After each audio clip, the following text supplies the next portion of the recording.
Yo, what is up guys? It's Pedro here, and in today's video I will be bringing you guys my week 3 preview of the Washington football team's matchup against the Buffalo Bills. I will be giving you guys an injury update on both teams. I'll be giving you guys keys to victory for the Washington football team, and then at the end of the video I will give you guys my final score predictions. So it should be a good video. If you guys are new, make sure to subscribe for Washington and NFL content. Hit that like button and turn on those notifications so you never miss a video. It really helps out the channel a ton. And also check out WinView and enter a free contest to win some nice prizes. Use the first link in the description. Now let's get right into the video. So the Washington football team will be heading to Buffalo to play the Bills. Both teams are 1-1. It'll be obviously on Sunday, September 26th at 1 p.m. Should be a good game, and let's hope the Washington football team can make this competitive and maybe even win the game. So let's get into the injury updates real quick for both teams. These are not final, so tomorrow we'll get a firm update on Antonio Gibson and Matt Ioannidis if they will play, but it certainly looks like Gibson will play. So here, actually I'll just leave it right here. I think you can see it better. So Gibson didn't practice, or was limited on Wednesday, was a full participant today. He's a little bit banged up with that shoulder injury, and I think that's why he didn't get as many carries on Thursday against the Giants, but he should be good for this game, close to 100%. Matt Ioannidis is dealing with a knee injury, didn't practice Wednesday, but it was limited today. You always like to see when a player, moves up a status, so either from DNP to limited or limited to full, and that's what happened with both of these players. So I think Gibson will definitely play. Matt Ioannidis, not like 100% that he's going to play, but I do think he will end up playing for the Washington football team. He might be listed as questionable, but I think they will play him, and obviously it would be a loss if he wasn't playing, but we still have, two great starters in front of him and Tim Settle as a rotational guy. Some guys for the Bills, they got a lot of players on the report, but, the first two players are just rest. Gabriel Davis, Micah Hyde, Donnie Jackson, all those guys are limited.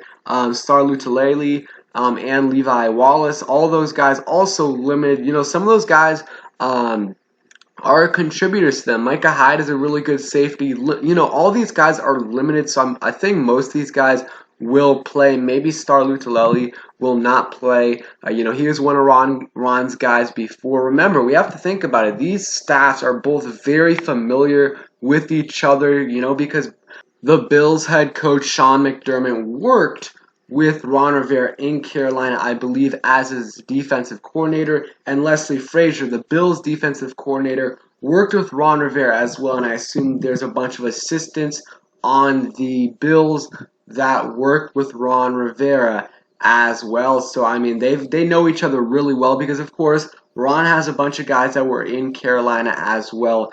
We all know that, so they're definitely know each other very well. So now let's get into, I think the injury report looks good for us.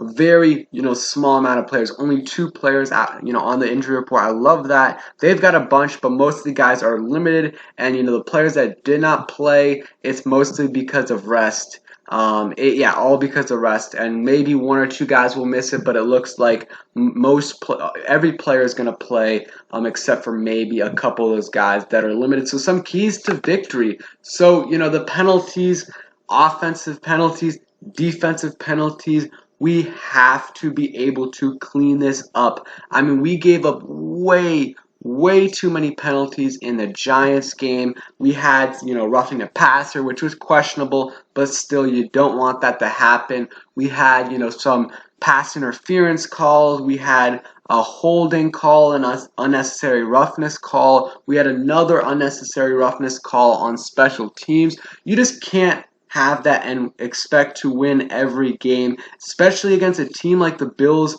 who, went to the AFC Championship last year. The Bills are a really good football team, and we're not going to be able to beat them if we have a game like we had against the Giants with all those penalties. Can't happen. Chase Young had a couple, neutral zone infractions and offsides. That can't happen. You just can't have those penalties. really kill you, and we had a bunch of penalties on third down as well. That just cannot happen. We have to clean that up. Another one is continue. I love what we did in the second game, targeting Terry McLaurin. I think he was targeted 14 times. You saw the results. He caught 11 passes, and this is against very, very good competition in James Bradbury, who had an amazing season last year with the Giants, and Terry McLaurin still cooked him up. 11 catches, 107 yards, 1 touchdown, and I think they even need to, target Logan Thomas a little bit more as well. I mean, those guys are your two best pass catchers, best two targets. You can throw J.D. McKissick in there as well, but I really think, you got to target Logan Thomas and Terry McLaurin more. If you can get Terry McLaurin 12, 13 targets, that is amazing. They even got him 14 last week, but as long as he can get 10 or more, that's great. If you can get Logan Thomas like 6, 7 targets, that's something, maybe even more, 6, 7, 8, 9. That will be great as well, especially since Curtis Samuel is out. Some of those targets are going to go to other players, including Logan Thomas. So continue to target Logan Thomas and Terry McLaurin. I think that'll help out this offense a lot. And Taylor Heinicke obviously has a good connection with Terry. Every quarterback does. So continue to, ball out Terry, and let's get him some more touches like we did in that Giants game. So another thing, we have to be better on third down. If we want to win against a team like the Bills, their offense struggled a little bit in the first 2 weeks, but, they're still a great offense. They still got a great quarterback, great receivers, solid O-line. You have to be better on third down. You can't bail out these teams with, penalties on third down or just blown coverages. They just did not have they had a better game on third down against the Giants, but it's hard not to be better than what they were against the Chargers. Third down defense has to be better in this game. Hopefully Jack Del Rio can make some adjustments, and also it's not just on Jack Del Rio. The players have to make some plays. So let's have these guys step up. I mean, it's mostly like the D-line got some decent pressure last week, and definitely not enough in the second half, but the secondary and linebackers have to step up. And when it's 3rd and 10, 3rd and 12, 3rd and 13, and the offense converts, that's really not on the defensive line. That's on the secondary and the linebackers, depending on the situation. We got to be better on third down, especially against teams like the Bills, Chiefs, Bucks, and some Seahawks, Packers. Against some of these other teams, we got to be better on third down, and I think we will be better, but it's just the question is how much better will we be on third down. Another one, we got to be able, I know Josh Allen hasn't played great so far, but he was one of the top 3, top 4 MVP candidates last year, and it's only 2 games that he hasn't played great, and I expect him to still be great this year. But one thing we have to do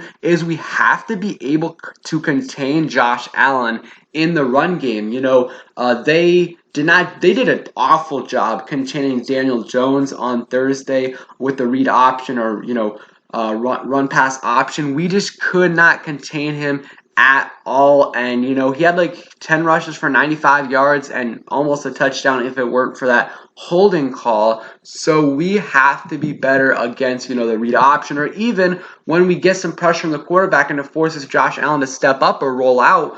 Our linebackers or even some of our defensive linemen have to do a good job containing him, because we are not, last year we weren't the best against, at least at stopping these mobile quarterbacks. And Josh Allen doesn't have blazing speed, but he's pretty quick and he's able to get a decent amount of rushing yards and touchdowns. They use him in the red zone, as a runner. So we have to be able to contain Josh Allen because he does run a lot. They use him a lot as a running quarterback, so got to contain him. And another thing is, they got a good defensive line out there. We have to still, though, I don't know if the production will still be there because our defensive line is good, but we still got to have a balanced offense. We got to give Gibson the ball more, even if the running game isn't working that well, still give him some yards, because he's a type of running back where he eventually will break a decent gain. Maybe it won't be 30 yards, but it might be 10, 15-yard play, which will help your offense out, and it, will allow for a balanced offense. Also, give some, switch it up a little bit. Give some carries to Jarrett Patterson, who didn't have any carries last week. Give some carries to J.D. McKissick, and it'll throw off the defense a little bit. So just give Gibson some more carries this week. And also, this doesn't have to do with the running game, but I want to see him more involved in the pass catching game. I want to see 3-4 targets at least per game for Gibson, probably even more. But so far, I like what I've seen from him. 159, rushing yards through the first 2 weeks of the season, and he's been averaging over 5 yards per carry. So once his shoulders healed up, I would be good with giving him, 18, 20 plus carries a game, because I think he is that good, and the production is going to start to increase as he gets more and more carries. So those are, the kind of the keys to victory. Let me know in the comments down below what your keys to victory are. Now for a score prediction. This is tough. I think we definitely have a chance in this game, but it's at Buffalo. We do have some extra rest, which is nice. But I am going to say, man, it's tough because I think we're going to score, I'll say 20-27 Buffalo Bills. I think it'll be a competitive game, but I think the Bills are going to have just edge us out a little bit, score 27. I think we'll score 2 touchdowns and 2 field goals, and the Bills will score 3 touchdowns and 2 field goals, and it'll be a disappointing loss, but we'll at least be have a little bit of a moral victory that it's competitive, and we'll also be we'll be playing the Falcons next week, so we should be 2-2 after the first 4 games. If we can steal a game against the Bills, that would be amazing, and I think there's a chance.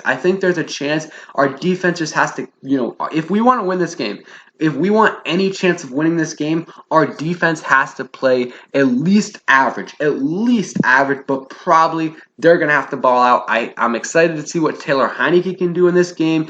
First road game, I really don't think it'll matter for him. He's had these, tough situations where he played in the playoff game.